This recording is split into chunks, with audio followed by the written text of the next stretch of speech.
Hey everyone, welcome back. Hope you're having a fantastic day so far and hope you all had a very Merry Christmas yesterday and happy holidays to everyone.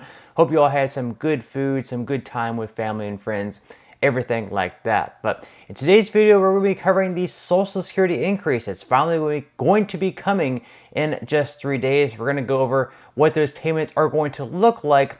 Plus, we're going to be going over 3 different changes that we can expect to happen next year to Social Security in 2024. So we're going to be covering all of that as well. But before we go ahead and dive into the main content of today's video, if you wouldn't mind helping me out real quickly by just giving this video a like, that just helps out with the good old YouTube algorithm. And also consider subscribing to my channel if you have not already.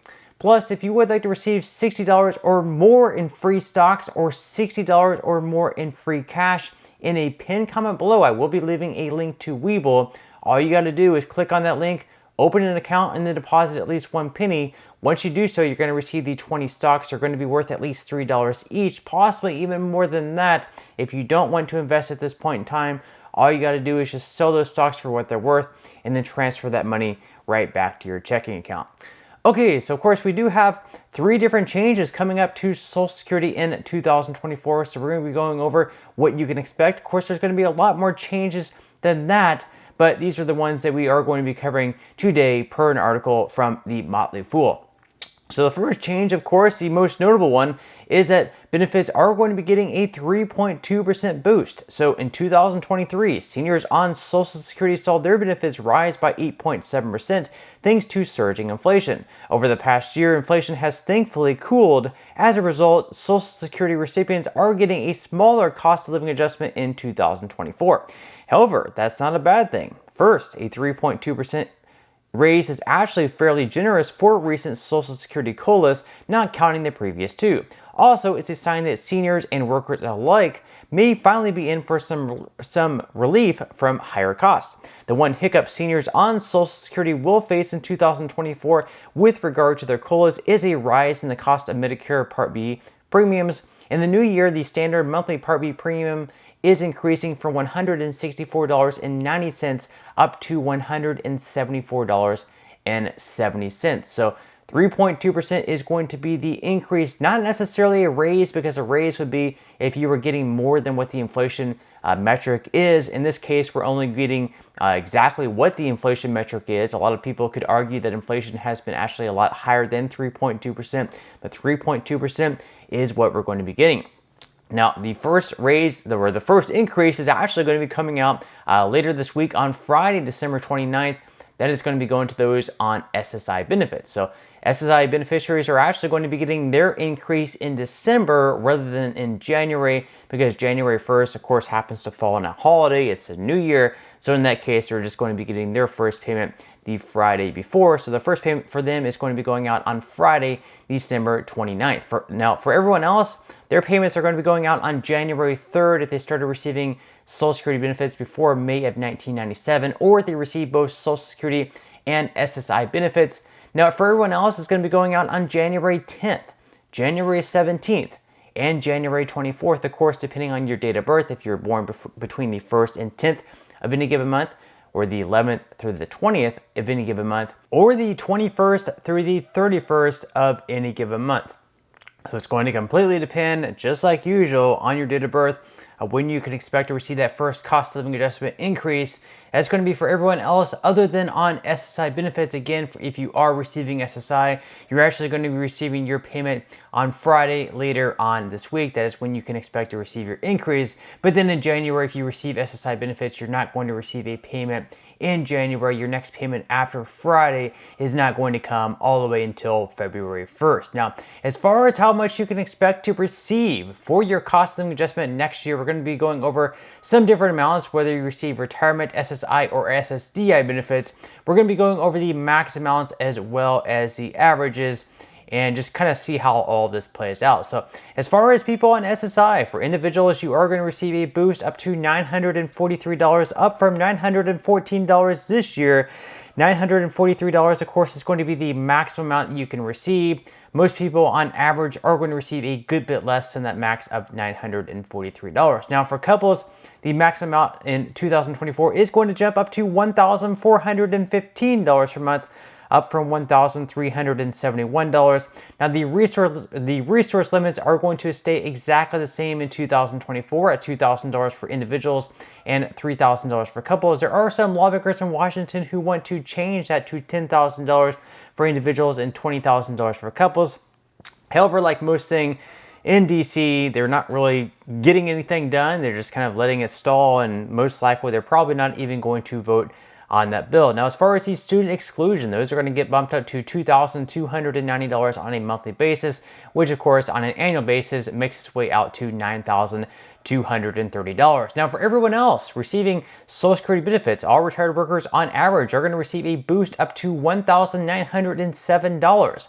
Up from $1,848 this year. As far as age couples both receiving benefits, you're going to receive a boost up to $3,033 per month on average, up from $2,939. As far as all disabled workers, on average, they're going to get a boost up to $1,537, up from $1,489 this year. Now, of course, you probably already received a letter in the mail. You should have received one back probably either in November or December, going over exactly how much you can expect to receive for your payment, and it should include like the Medicare Part B premium increase. If you did not receive that letter, I would definitely reach out to the Social Security Administration, or you could always sign up on their website, and if you actually sign up to the Social Security portal online, you should have actually received that letter a little bit sooner than having to wait for it to be sent to you in the mail. Now, the second change you can expect to receive, take place in 2024 is that the earnings test limit is going to be rising. So seniors who continue to earn money from a job are allowed to collect Social Security at the same time. And once you reach the full retirement age, you can earn any amount of money without having to worry about your income impacting your benefits. However, if you decide to work and collect benefits simultaneously ahead of the full retirement age, you'll need to be mindful of the earnings test limit. That limit is rising in 2024, and that means you have even more opportunity to earn money without having any benefits withheld. This year, the earnings test limit is $21,240 or $56,520 for those reaching the full retirement age. Next year, it is going to be rising up to $22,320 or $59,520 for those reaching the full retirement age. So perhaps if you started collecting benefits at the age of 62, rather than waiting to your full retirement age, which would either be 66, 67, or somewhere in between, and you're working, if you made above those amounts, of course, some of it would be withheld, and then you would later on receive a higher benefit once you reach the full retirement age. So now you can actually earn a little bit more in 2024 without having any of those benefits withheld. Now, for a lot of people, it actually could make sense to earn even more than those amounts, even though some of it would be withheld. So even if you are going to earn more than an amount, in a lot of cases, even though a lot of that's going to be withheld, it could actually be worth it to earn more and actually receive more benefits further down the line once you do reach the full retirement age. Now, the third change, according to the Motley Fool, that you can expect to take place in 2024 is that the wage cap for Social Security taxes is increasing. So Social Security relies on payroll tax revenue to stay afloat, and workers don't necessarily pay Social Security taxes on all of their income. Rather, there's a wage cap that determines how much income is taxable for that purpose. This year, the wage cap is $160,200. Next year, however, it is rising up to $168,600. All told, anyone earning $168,600 or more will have to pay Social Security tax on an additional $8,400 of earnings.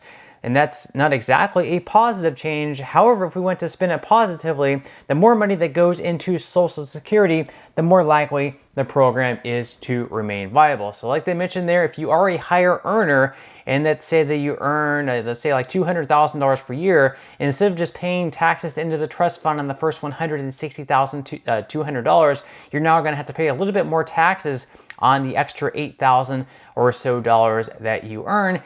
So that could be a bad thing. If you earn a lot of money, you're gonna have to pay more taxes. The good thing, of course, is that the trust fund is going to receive more money in it, which means that it should remain viable and sustainable for a little bit longer. And as we know, we've seen numerous articles out there that the trust fund in the next 10 years or so is going to become insolvent. So basically, the money that's in the trust fund at that point in time, the money that's used to pay out the benefits, they're not going to have enough money in the trust fund to pay everyone 100% of the benefits, which means, just to be fair, they're going to have to cut everyone's benefits by 20 to 25% to continue paying out, I guess, full benefits at that point in time. So if nothing is done, it means everyone is going to receive a cut of 20 to 25%. Now, of course, as far as inflation goes, over the past couple of years, it's really hit us particularly hard. It's hit our pockets in different ways. If we go to the grocery store, we're not able to fill our carts up as much. Perhaps we're checking out our groceries even, and we're looking at, maybe like what we were getting before for like $100. It's now ringing up to, let's say, like $170 or $200. So we're faced with the hard fact that we might have to start taking some items out of our cart while we're checking out. It's just a sad reality. And hopefully we do get that under control in the future. But just let me know in the comment section below how inflation has been impacting you over the past couple of years. Has it impacted your Christmas shopping? A lot of people have been having to cut back on gifts this year because of inflation. But let me know what your experiences are with inflation and how you sort of deal with it. Let me know what your thoughts and comments are below. But that's all we have for today's video. I certainly hope that you enjoyed and found value out of it. If you did, again, I would greatly appreciate if you could give this video a like. Consider subscribing to my channel if you have not already, and I will see you in the next video.